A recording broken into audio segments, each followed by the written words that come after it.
Оңғодай, Құрматтуу президентimiz Садырбайжановичтин барынча деле мамлекеттик органдардын алдына койгон негизги тапшырмалардын бири элди, калкты жакшыртып келүү. Туурабы? Ошонун арасында эң негизги маселелердин бири бул электр тармагы. Электр тармагы боюнча биздин мамлекетибиз өтө оор акыбалда калган. Оор акыбалда калган, эч нерсе бардык мурдагы имараттар, электр жабдуулар, эч нерсеси жаңыланбастан бардыгы жанагы керексиз акыбалга келип түшкөн.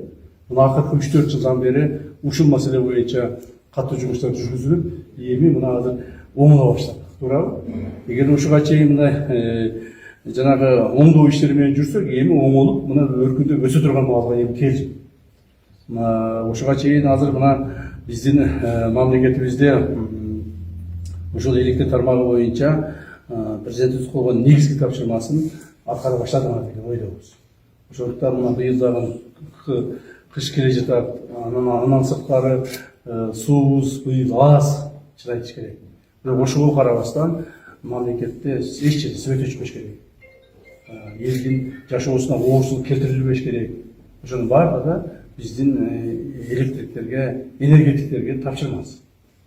Ушул тапшырманы салып так аткарасыңар деген мен ойдомун. Жана ушундай имараттар куттуу болсун. Ушундай имараттарды мамлекетибиздин ар бир райондоруна, чоң-чоң шаарларга сөз салыш керек. Ийгилик болсун.